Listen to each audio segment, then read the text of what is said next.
দ্ৰুত গতিত আজি আমি আগুৱাই লৈ গৈছো। যোৱা বছৰটোত নিবনুৱা লোকৰ বাবে বা লৰা ছোৱালীৰ বাবে স্বচ্ছতা এক নতুন বাতৰি আছিলে। বৰ্তমানলৈকে আমাৰ ৰাজ্যত আমি 1,24,680টা নিযুক্তি এটাও হাইকোৰ্ট কেছ নোহোৱাকৈ দিবৰ বাবে সক্ষম হৈছো। Assam government has no litigation in High Court. Appointmentor ক্ষেত্ৰত কোনো ধৰণৰ লিটিগেশ্যন নাই আৰু ই অসমৰ প্ৰশাসনিক বুৰঞ্জীৰ বাবে এটা নতুন ঘটনা। অহা কেইটামান মাহৰ ভিতৰত আমি নতুনকৈ 36,753টা নতুন নিযুক্তি দিয়াৰ বাবে আমি আগবাঢ়ি গৈ আছো। ৰাজ্য চৰকাৰৰ এটা বিশেষ দায়িত্ব হৈছে ৰাজ্যত আইন শৃংখলা ৰক্ষা কৰা। অসমে আইন শৃংখলাৰ ক্ষেত্ৰত চমকপ্ৰদ সাফল্য লাভ কৰিবলৈ সক্ষম হৈছে। মই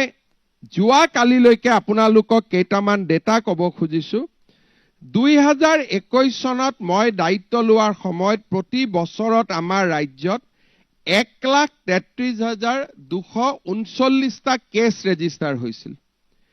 এই বছৰত এই কেছ ৰেজিষ্ট্ৰেশ্যনৰ সংখ্যা আমি মাত্ৰ 40,000লৈকে নমাই আনিছো। The crime scene has improved from 1,33,000 registered FIR to a mere 49,965. The reduction percentage is 62%. অসমত যদি আমি ক্ৰাইম ৰিডাকশ্যন চাওঁ আৰু যদি ক্ৰাইম ৰেট পাৰ লাখছ পপুলেশ্যন চাওঁ 2021ত ইট ৱাজ 379। মই আগৰ চৰকাৰবিলাকৰ লগত কম্পেয়াৰ কৰাৰ পৰিৱৰ্তে নিজৰ লগত নিজক কম্পেয়াৰ কৰাৰ চেষ্টা কৰিছো so that we are not being political. মই দায়িত্ব লোৱাৰ সময়ত পাৰ লাখছ ক্ৰাইম আছিল 379. Today per lakhs crime has come down to 139. তাৰমানে 1 লাখ মানুহৰ 140 জনে এতিয়া অপৰাধ কৰে and reduction percentage is again 63. Investigation. আমাৰ ৰাজ্যত আগতে পুলাক ভেলী উন্নয়ন বিভাগ, পঞ্চায়ত নিৰ্বাচনৰ প্ৰস্তুতি আৰু আমাৰ পাব্লিক যি পৰীক্ষা হয় এই পৰীক্ষাত হোৱা নকল আদিৰ বিপক্ষে কঠোৰ আইন এইবিলাকৰ জৰিয়তে আমি ৰাজ্যত এটা সুন্দৰ পৰিৱেশ এটা আমি সৃষ্টি কৰিবলৈ সক্ষম হৈছো। প্ৰধানমন্ত্ৰী ডাঙৰীয়াই সোলাৰ ৰুফটপ ইনষ্টলেশ্যনৰ বাবে আবেদন কৰিছিলে। অসমত এই পৰ্যন্ত আমি 4,400টা সোলাৰ ৰুফটপ আমি লগাব পাৰিছো আৰু সকলোৰে ইলেক্ট্ৰিচিটি বিল এইকেইটা লগোৱাৰ পিছত অলমোষ্ট নীল আহিছে। আপোনালোকে পাই থাকিব ছ'চিয়েল মিডিয়াত। এতিয়া সোলাৰ ৰুফটপ লগোৱাৰ পিছত নীল আৰু সোলাৰ ৰুফটপ লগোৱাটো ভাৰত চৰকাৰেও সাবসিডি অসম চৰকাৰেও সাবসিডি দিয়ে।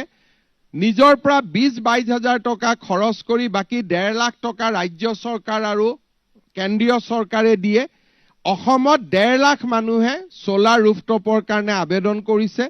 আমি 5,000 ইনষ্টল কৰিছো 4,400। অসমৰ ডেকা লৰাসকলক সোলাৰ ৰুফটপ লগোৱা কামত আগবাঢ়ি আহিবলৈ মই আহ্বান জনাইছো। It is a emerging sector. Solar rooftop লগোৱা আৰু তাক সাৰ্ভিসিং কৰা। এই ক্ষেত্ৰত অসমৰ ইঞ্জিনিয়াৰিং ইনষ্টিটিউট সমূহৰ পৰা পাছ কৰা ITI পৰা পাছ কৰা লৰা ছোৱালী বিলাকে বহুত ডাঙৰ কৰ্ম সংস্থাপন পাব পাৰে।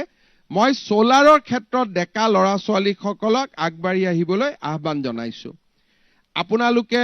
আনন্দিত হ'ব যে এই বছৰত অসম চৰকাৰৰ নিজা প্ৰচেষ্টাত আমি নিৰ্মাণ কৰা 120 মেগাৱাটৰ লোৱাৰ কপিলি হাইড্ৰ ইলেক্ট্ৰিকেল প্ৰজেক্টটো এই বছৰতে আমি শুভ উদ্বোধন কৰিম। এইটো নেপকো বা কাৰো নহয়, ইট ইজ এ পিয়ৰলি আমাৰ অসম ইলেক্ট্ৰিচিটি বোৰ্ডে নিৰ্মাণ কৰা এই প্ৰকল্পও আমি এই বছৰত আমি আগবঢ়াম। স্কিলিঙৰ কাৰণে আমি এই বছৰ 26খন MOU কৰিছো। এই বছৰতে আমি বহু কেইটা গুৱাহাটীত পানী দিয়াৰ পৰা আৰম্ভ কৰি প্ৰধানমন্ত্ৰীৰ আৱাস যোজনাত 19,49,000 ঘৰ নিৰ্মাণ কৰা, আয়ুষ্মান ভাৰতৰে আমি প্ৰায় 12 লাখ পেচেণ্টক এতিয়ালৈকে আমি কেটাৰ কৰিব পাৰিছো আৰু ক্যান্সাৰ কেয়াৰ যি আমাৰ টাটাৰ লগত আমাৰ যৌথ প্ৰচেষ্টাত তাত আমি এতিয়ালৈকে 17খন ক্যান্সাৰ হস্পিটাল নিৰ্মাণৰ দিশত আমি দ্ৰুত গতিত আগবাঢ়িব পাৰিছো এই বছৰত আমি শহীদ কনকলতা বিশ্ববিদ্যালয়ৰ কাম আমি আৰম্ভ কৰিম This university normal university নহব ইয়াত AI robotics 3D AR VR যি নতুন সাবজেক্টস আছে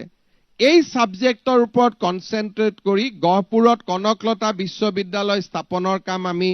এই বছৰত আৰম্ভ কৰিম with a investment of 400 crores and this will be a new technology university for state of Assam humanities subject থাকিব physics chemistry থাকিব but it is being modeled as industry 4.0 enabled university যত নেকি robotics technology augmented reality গুটেই নতুন subject বিলাকৰ ওপৰত এই বিশ্ববিদ্যালয়খনে focus কৰিব প্ৰধানমন্ত্ৰীৰ কিষাণ সন্মান যোজনা সৰিয়হ ক্ৰয় ধান ক্ৰয় ফসল বীমা আমি কৃষকসকলকো বহুখিনি সহায় কৰিব পাৰিছো এই বছৰটোত আৰু এই বছৰ মোষ্ট প্ৰগ্ৰেছিভ ষ্টেট বুলি আমি যাক কওঁ কৰ্ণাটক আৰু মহাৰাষ্ট্ৰই এই মডেলটোক আজি অসমৰ পৰা গৈ পেলাই ৰূপান্তৰ কৰিছে অসমলৈকে সঘনাই ভাৰতৰ আন ৰাজ্যৰ বিষয়াসকল আহিছে অৰুণোদয় আঁচনিৰ বিষয়ে শিকিছে আৰু আজি অৰুণোদয় আঁচনি বিভিন্ন নামত কৰ্ণাটক মহাৰাষ্ট্ৰ মধ্যপ্ৰদেশ ঝাৰখণ্ড আৰু পশ্চিমবংগ 5খন ষ্টেটত অসমৰ মডেল ই ইমপ্লিমেন্ট হৈছে কাৰণ Orunodoi becomes the best tool for poverty alleviation আৰু ই সেইকাৰণে কৰ্ণাটকৰ দৰে অগ্ৰণী ৰাজ্যয়ো ইয়াক ৰিকগনাইজ কৰিছে যোৱা বছৰটোত আৰু এটা আমাৰ খুব নতুন এখন আমি আঁচনি ৰূপায়ণ কৰিছিলো আঁচনিখনৰ নাম আছিল নিযুত মইনা আমি দেখা পাওঁ যে বহুতো ছোৱালীয়ে আৰ্থিক অৱস্থাৰ কাৰণে শিক্ষা আধাতে সমাপ্তি কৰিছিলে আৰু চাইল্ড মেৰেজৰ ওপৰত যেতিয়া আমি আক্ৰমণ কৰিছিলো তেতিয়া ৰাইজে কৈছিলে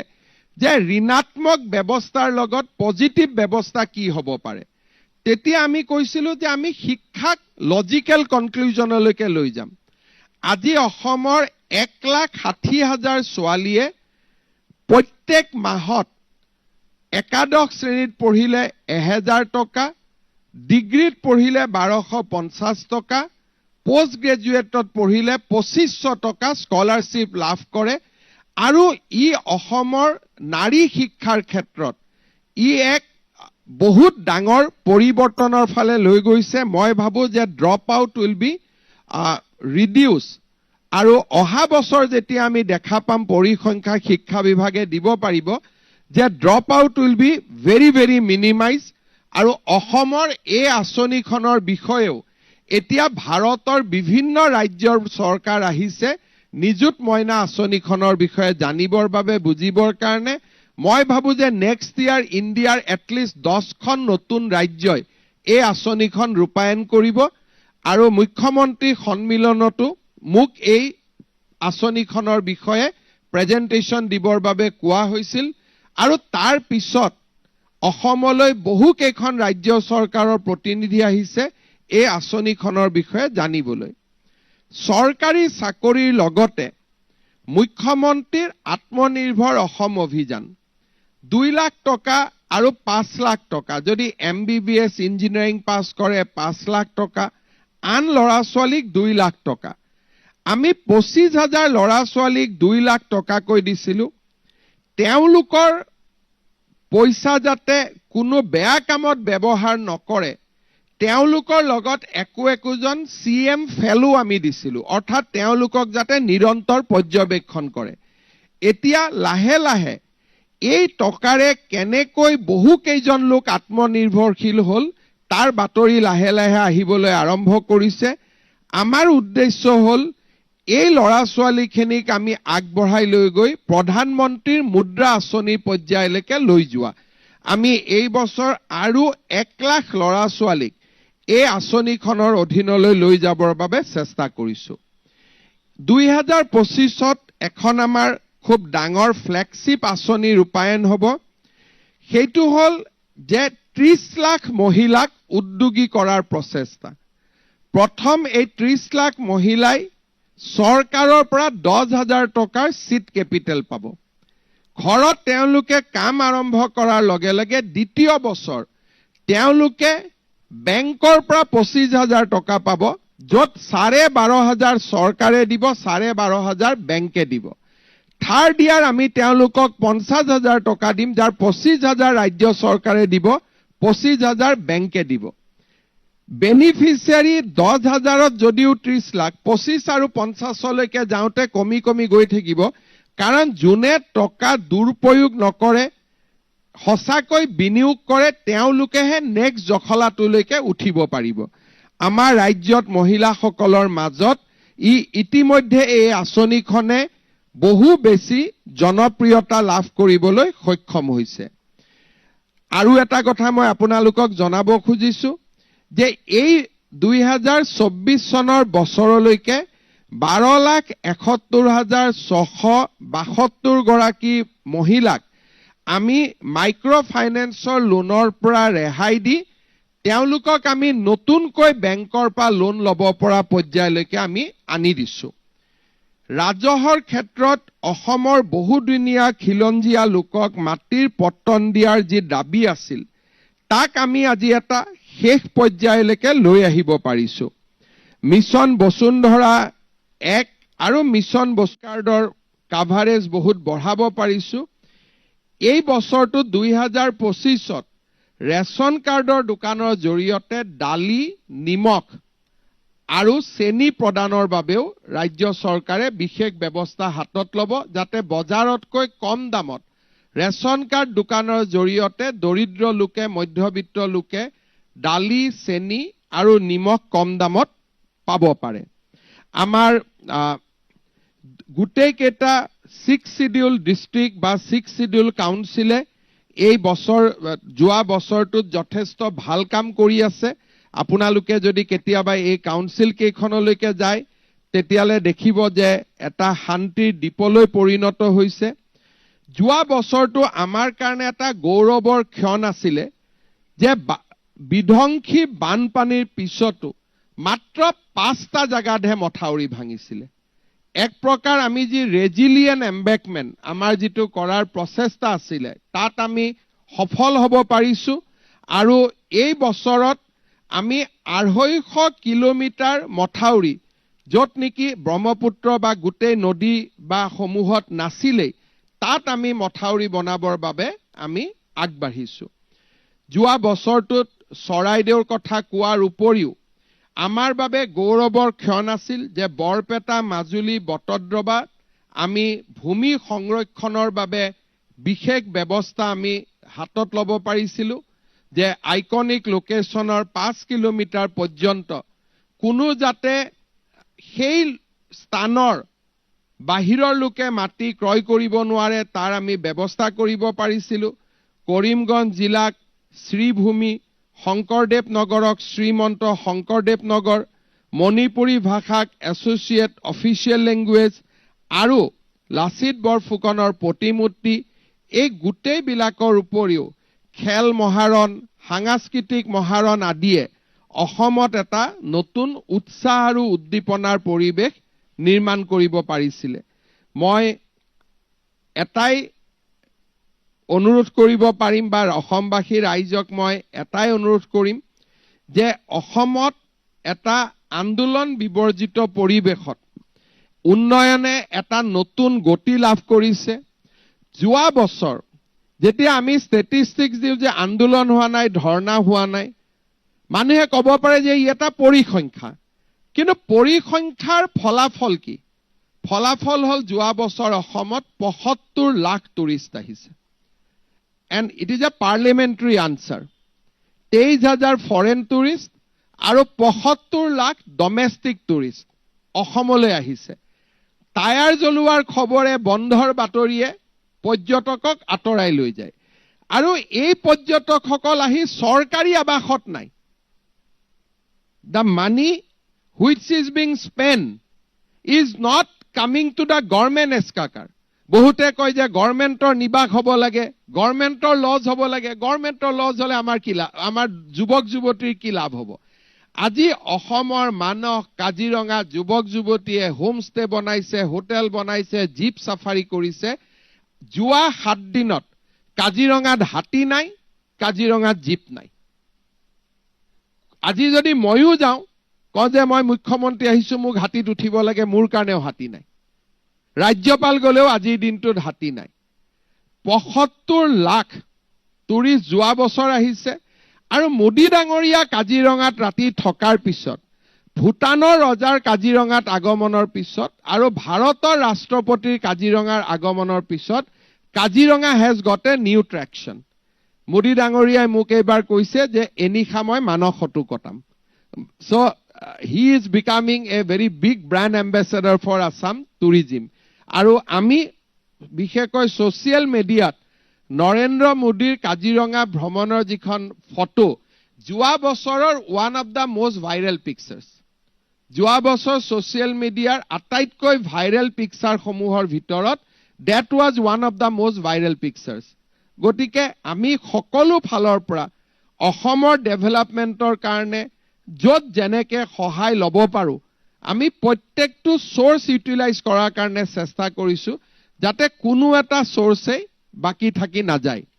মই আশা কৰিছো যে এই বছৰটোত আমি এনেদৰে আগবাঢ়িব পাৰিম 25 চনতো আৰু এটা ষ্টেটিষ্টিক্স দি মই সামৰণি মাৰিছো যোৱা বছৰ উগ্ৰবাদীৰ গুলিত নিহত পুলিচ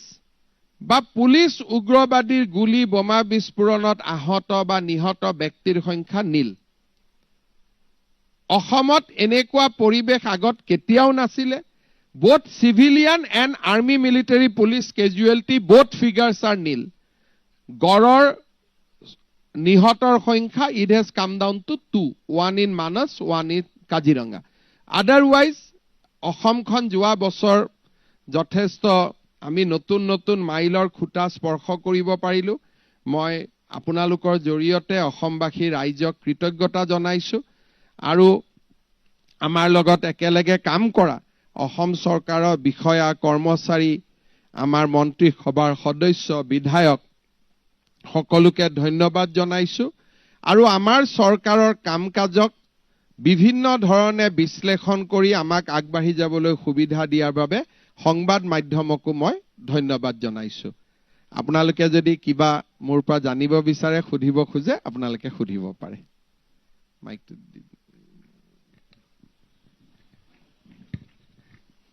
মুখ্যমন্ত্ৰী ডাঙৰীয়া প্ৰথমতে আপোনাক লগতে আপোনাৰ